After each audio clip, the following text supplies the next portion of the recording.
درود بر شما. افتخار این را دارم که امروز در فرهنگسرای نیاوران در خدمت دو استاد بزرگوارم باشم، جناب دکتر وحدتی نسب و استاد مرتضی گودرزی عزیزم، که صحبت کنیم در مورد سفری که در شهریور ماه به مقصد ازبکستان و تاجیکستان خواهیم داشت، به منطقه فرارود. ابتدا خودم را هم معرفی بکنم. میلاد گازور هستم، راهنمای گردشگری. اولش با این شروع میکنم که چرا من اینجا رو انتخاب کردم که روش کار بکنم. به شکل تخصصی هم روی این مقصد من دارم کار میکنم. بیشتر برمیگرده به دوره تحصیلم تو دوره مقطع ارشد که خب خیلی مطالعه میکردیم در مورد سرزمین‌های اسلامی، به ویژه این بخش از تاریخ ایران، و خب اشعار حافظم بی تاثیر نبودن، همون سیاه چشمان کشمیری و ترکان سمرقندی، و هر بارم که این سفر برای من تکرار شد شیرین‌تر شد و نقاط دوست داشتنیش بیشتر شد و این مثل این نبود که بخواد تکراری بشه برام. و اینکه چرا این دو بزرگوار من حس می‌کنم سفری ما میتونیم همراهشون داشته باشیم به این منطقه که خاص‌ترین سفر خواهد بود. خب با استاد گودرزی شروع بکنم که ایشون تو صفحه اینستاگرامشون هم میشه دید که سفرهای طولانی داشتن. 27 بار فقط تاجیکستان رفتن. میشه گفت در تک تک کوچه پس کوچه های بخارا ساز زدن. همه موزیسین های اونجا رو میشناسن و بخش جدایی ناپذیر این سفر بخش موسیقیش هست. یعنی اگر این سرزمین ها رو ببینی و با موسیقی مردمان اونجا آشنا نباشی، فکر میکنم انگار نرفتی و ندیدی.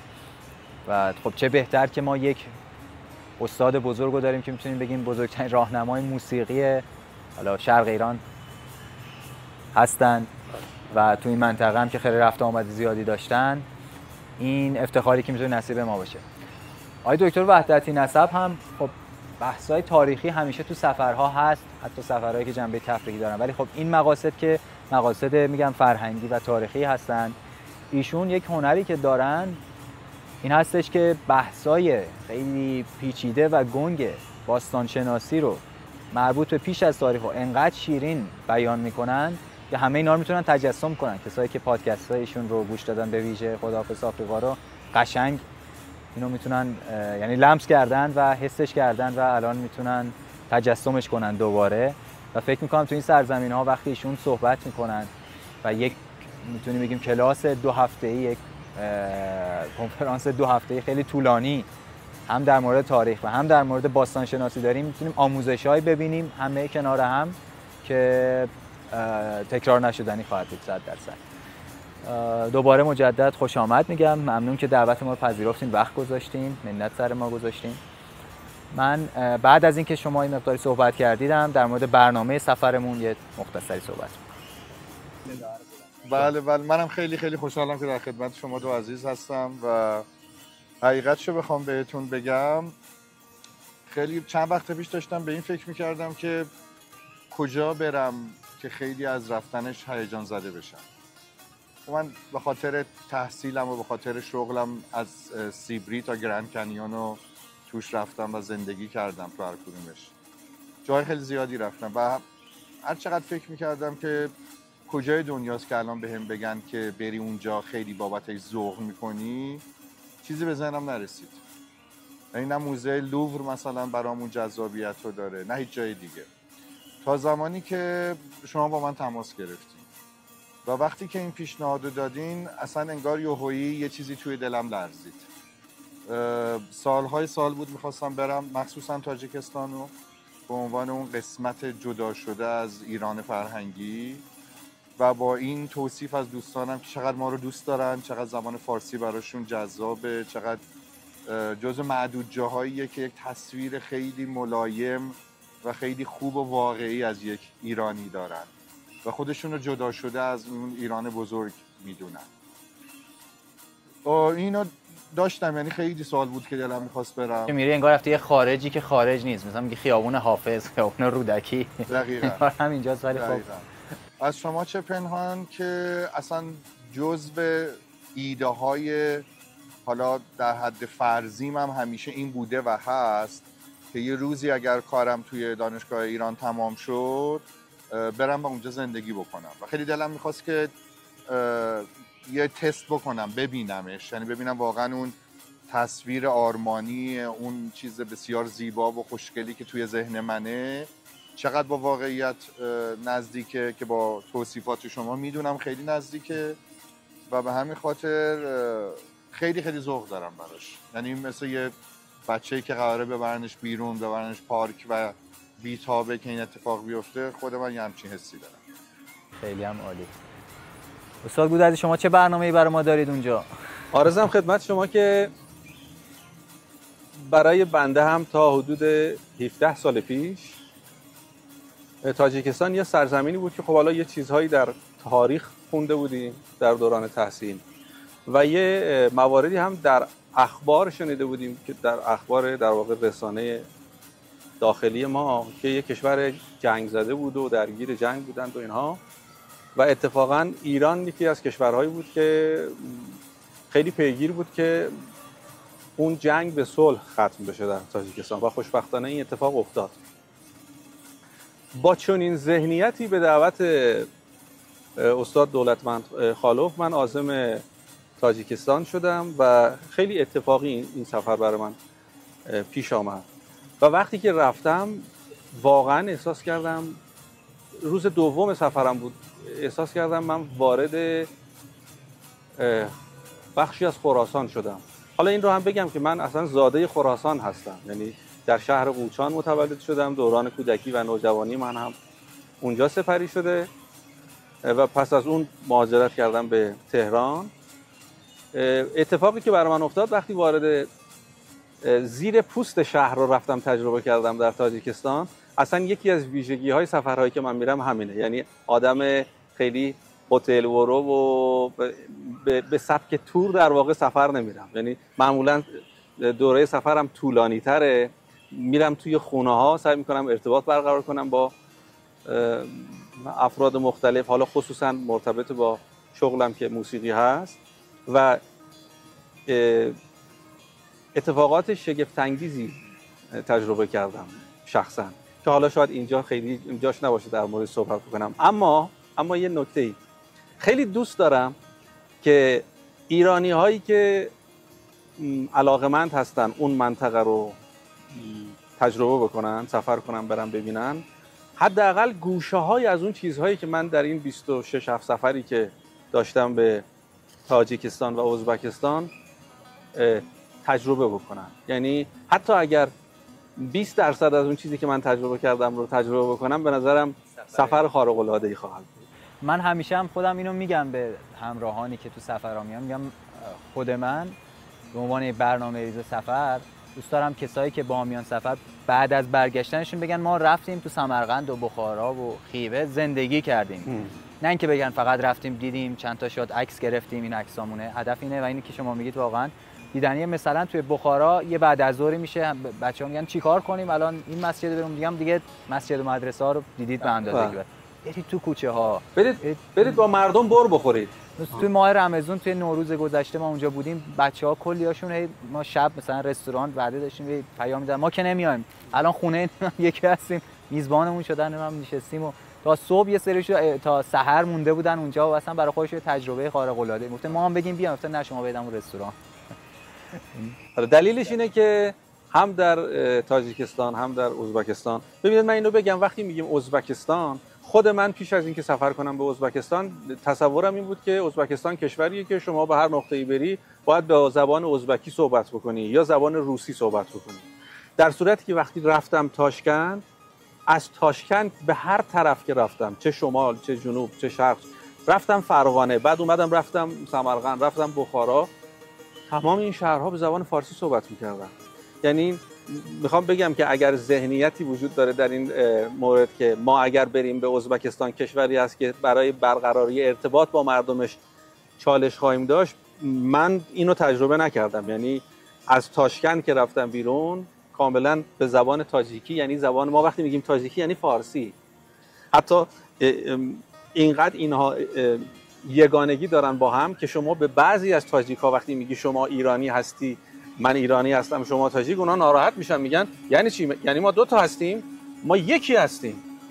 امروز من هم به همین باور هستم که ما وقتی صحبت از تاجیکستان میکنیم یا ایران، از نظر فرهنگی داریم در مورد یک، به جز اونایی که مغرضانه بعضیا هستن صحبت میکنن مسائل مختلف که وارد بحثشون نمیشیم، حتی اونایی که ترک زبان هم هستن و اینا ایران فرهنگی رو به رسمیت میشناسن، یعنی نشناسن که دارن هویت خودشون رو زیر سوال میبرن.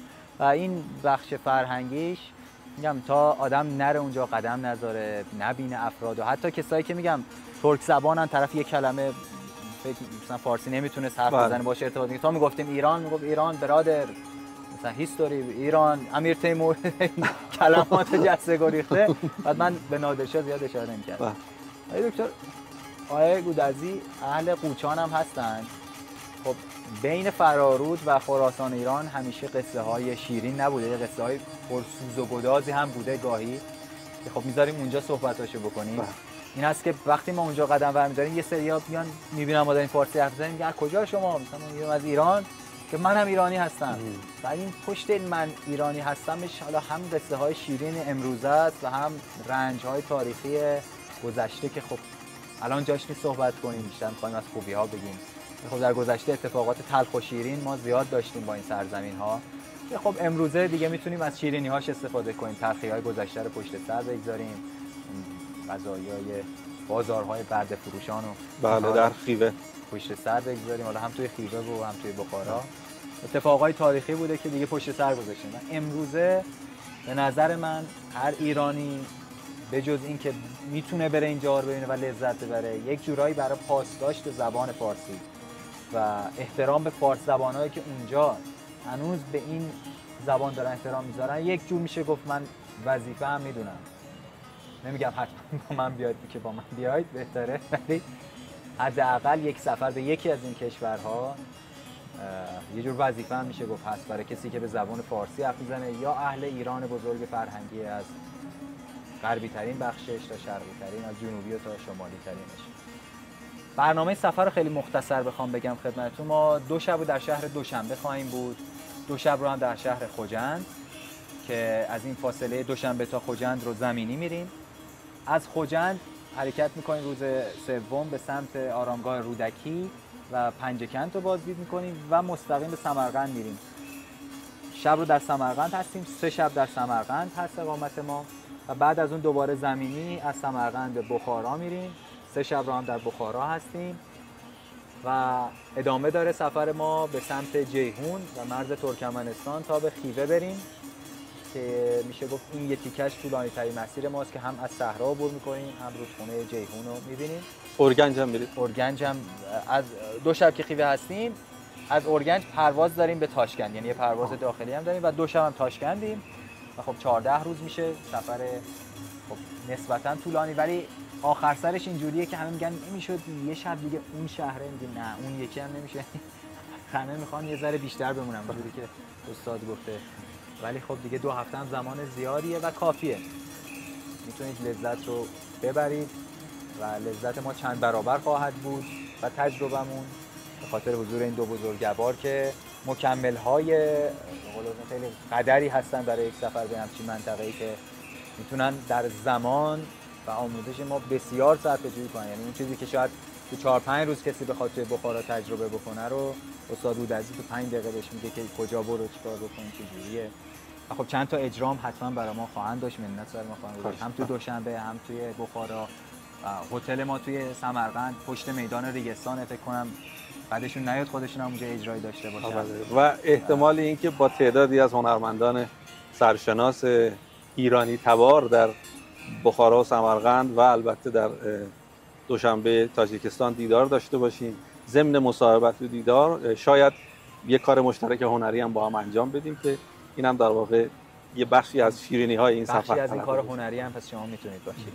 آقای دکتر وحدتی نسب هم که خب جا به جا ما توضیحات تاریخی و به قول گفتنی مباحث تاریخی رو داریم که خب استفاده خواهیم کرد از گفته‌های ایشون، ولی مثلا من خودم همیشه تصور می‌کنم بین راه سمرقند تا بخارا که داریم میریم مثلا حالا هم مباحث پیش از تاریخ هم آموزش اصل باستان شناسی، این که اصلا باستان شناسی چیه، چون خیلی از هموطنهای ما تصوری که از باستان شناسی دارن یه علمی یا یه چیزی هست که اصلا به باستان شناسی ربطی نداره. اینا رو برای ما صحبت میکنن با این کلام شیواشون، تصورش برای من جذابه. فکر میکنم قبل از این سفر کسایی که قصد شرکت دارن خوب بعد استراحت کنن، چون شب و روز نداریم همش باید استفاده کنیم. خودتون دلتون نمیاد شبا بخوابید.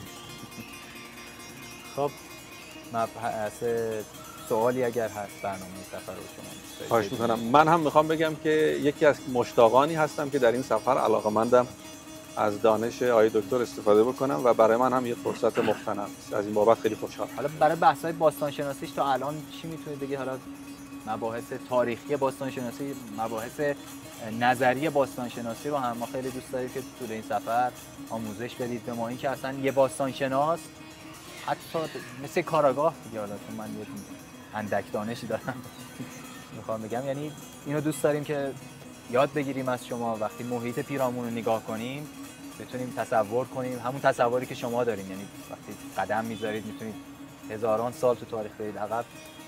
در حد بضاعت این مدت زمان هم دوست داریم که ما آموزشی بریم و اگه حالا مبحثی هم توی هست که الان میخواد بگید در مورد برنامه سفر صحبتی یا سوالی داریدم. خواهش میکنم. بله میگم در تکمیل فرمایش استاد گرامی اینم باید بگم که اگه ماها الان داریم توی ایران فارسی حرف میزنیم که از مهمترین دلایلش همین دو کشور هستن. یعنی زمانی که عرب به ایران حمله میکنن طبیعتاً دیرتر میرسن به اون مناطقی که الان ما بهشون میگیم تاجیکستان و ازبکستان که در واقع جزو آسیای مرکزی محسوب میشن. هم مسافت دورتری بوده، هم مشکلات زیادتری داشتن. تقریبا نزدیک 150 سال اینطورا طول میکشه تا برسن اونجا و اون دورافتادگی اونا باعث میشه که اینا این زبان رو نگه دارن، بسیاری از سنت‌های ما رو نگه دارن و بعد مجددا دو مرتبه این زبان و این سنت و این فرهنگی که ما بهش میگیم ایرانی دو مرتبه از اون خراسان بزرگ تزریق میشه و وارد ایران ما میشه. یه جورایی به نظر من اونا حق خیلی بزرگی به گردن ما دارن. یعنی اگر اونها نمی بودن چه بسا که الان زبان ما هم اینجا متفاوت میشد، کما اینکه در بسیاری از مناطقی که اعراب تحت سلطه گرفتن زبان تغییر کرد و سنن بومیشون هم از بین رفت، مثل شمال آفریقا. بنابراین از این نظر خیلی خیلی مهمه اونجا. ولی اگه عقب‌تر هم بخوایم بریم جای خیلی مهمیه. ما تو هزارهای مثلا 2-3 پیش از میلاد، یعنی 3-4 هزار سال پیش، ما شواهدی رو داریم که اتفاقا بیشترین میزان داد و ستد ما بین جنوب شرق ایران با اون مناطق انجام می شده، با ترکمنستان و تاجیکستان و ازبکستان، البته در شهرهای پیش از تاریخیشون. بنابراین اصلا یک کریدور تبادلاتی اینا این سمت برای خودشون داشتن. توی مباحث میگم، من فقط دارم اینا رو به صورت تیزر میگم، تو مباحثی که پیرامون این هست که زرتشت کجایی بود، منشأش کجا بود، باز دو مرتبه نگاه ها خیلی از دانشمندان برجسته نگاهشون به سمت همون شرقه، به سمت همون خراسان بزرگ هستش، ایران ویکی که دقیقاً. یا توی اون بحثایی که صحبت میشه که اساساً این فرهنگ ایرانی که در زمان ساسانیان دو مرتبه میاد زنده میشه، اون مفهوم ایران شهری، اون هم خودش برخواسته از مناطق شرقی تر امپراتوری ساسانیه.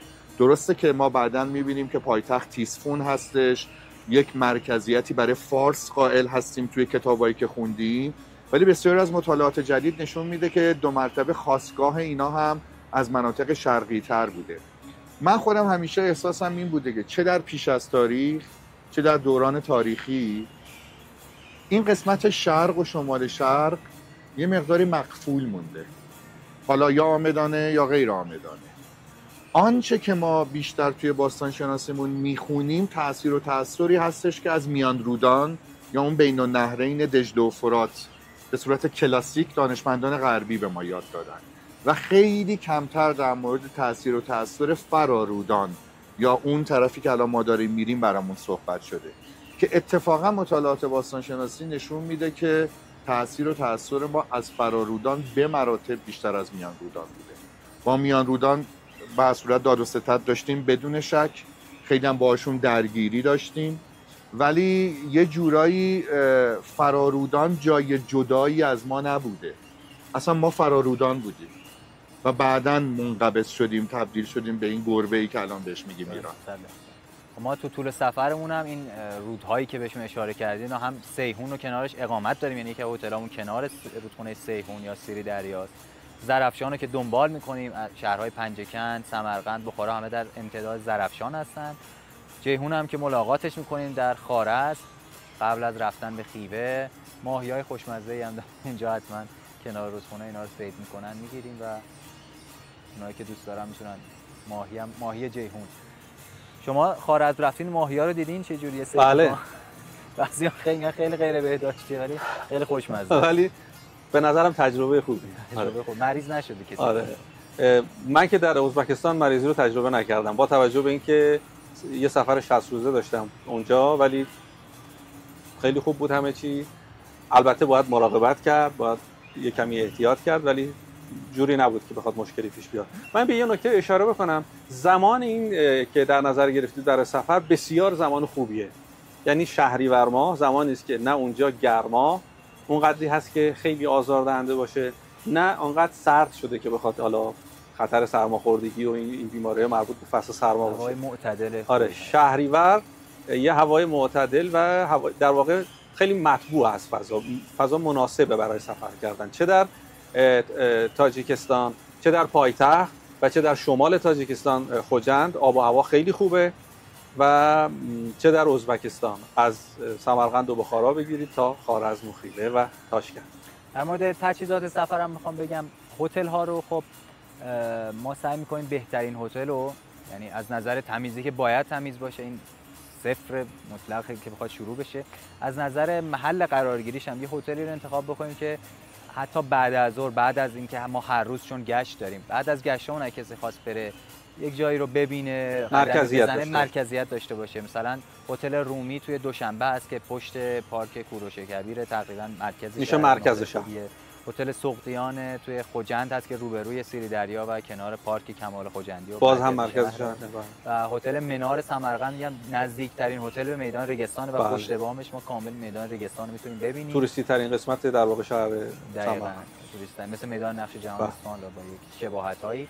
و توی بخارا هتلمون توی لب حوضه، حالا اسمش یا انار یا الحیات، اینا کنار همن، یک کدوم از اینا. و توی خیوه که اصلا تو مدرسه محمد امین خان اقامت خواهیم داشت، مدرسه مال زمان مصادف و ناصری خودمون، ناصرالدین شاه خودمون، که کلت منار و منار آبی رنگ خیلی مشهور شهر خیوه. این داخل ارگ یا بیرون ارگ؟ داخل ارگ که میشین اون منار آبیه هست، بسیار جای زیباست. بسیار مدرسه همون هتلیه که ما میریم. و توی تاشکند هم توی محله کره شاید تو خیابون شوتا روستاویری هتلی رو اونجا میگیریم، احتمالاً حالا اسمش کوینز باشه. همش بستگی به این داره که ما ایرانی‌ها رو سرشون بذارن یا نه اول. بعد اینم در مورد ترانسفر هم که خب سعی می‌کنیم بهترین وسیله نقلیه رو بگیریم. خب میدونید اونجا ماشیناشون به روزه، چون صنعت گردشگریشون به روزه. تاجیکستان که اصلا واردات ماشین خیلی راحته براشون، اکثرا ماشینا بنز و تویوتا و این چیزاست. و توی ازبکستان هم ماشینا جدیدن، چون اینجا از 2018 2019 صنعت گردشگریشون شروع شده و قدیمی ترین ماشیناشون 2018 2019. خب مشکل از نظر ترانسفرها هم نداری، از نظر جابجایی ها انگلیسی صحبت نکنیم. و از گفتم که یه پرواز داخلی هم داریم. این پکیجی که ما داریم ویزاهای دو کشور هم شامل میشه، هر دوتاش متاسفانه ویزا میخواد که بعد بگیریم. و عزیزانی که میخوان بیان که دیگه میدونن دیگه ممنوع خروج نباید باشن، پاسپورتشون حداقل 6 ماه باید اعتبار داشته باشه. این هم از بدیهیاته، چیز دیگه هم نیست. و در خدمت دوستان هستیم اگر صحبتی دارید شما بزرگواره. خیلی خوشحالم، خیلی ممنون ازتون و همونطور که گفتم خیلی هیجان زدم برای انجامش.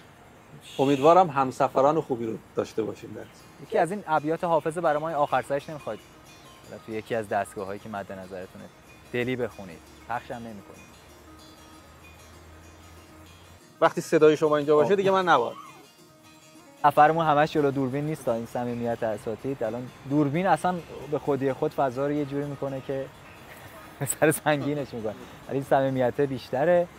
بعد من نطق آخرمو بگم، نطق آخر اینا رو حتما زیرش خط بکشید. من صحبت آخری که دارم خب بخشای برنامه‌ریزی سفر و تفریحی سفر با منه، ولی خب یک مقصد فرهنگی و تاریخی هستیم که خب هر دو عزیز بزرگوار ما انسان‌های هم تاریخ شناس و هم فرهنگی هستن، ولی خب بیشتر بخش فرهنگیشو می‌خوایم رو دوش استاد گودرزی بذاریم و بخش تاریخی و علمیش هم استاد وحدتی نسب در خدمتشون هستیم.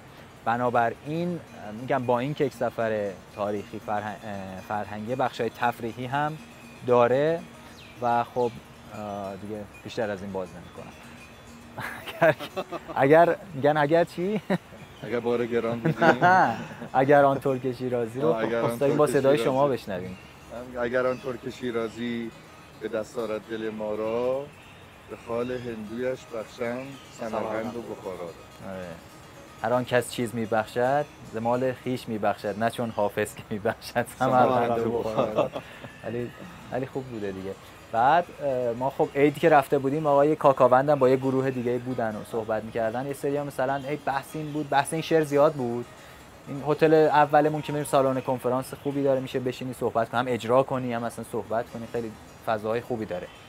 چون میگفتن که اینجا انقدر نقل قول میکنه از آقای کاکاوند، انقدر با ارزش بودن. یعنی فرض کن الان که بخواد شعر بگه نمیدونم بگه توکیو و نیویورک را چه حالتی ابرشهرهای زمان خودش رو ذکر کرده حافظ و تو شعرش گفته.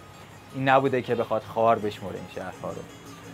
ولی اون بخشی از ازبکستان که استاد گودرزی به من حتما هم توصیه کردن که برو ببین، فرغانه بوده که خود ایشون هم خیلی دوست داشتن. و یه بیت شعر هم شما در مورد فرغانه بخونید از رومی، از مولانا. اجازه بدید در سفر بخونید. در سفر بخونید. می‌نیم ز ترکستان می‌نیم ز فرغانه رو در سفر آوازش خواهیم داشت. سپاسگزارم از همه عزیزان، ممنون که وقت گذاشتید. دوستان با ما همراه باشید. خیلی ممنون.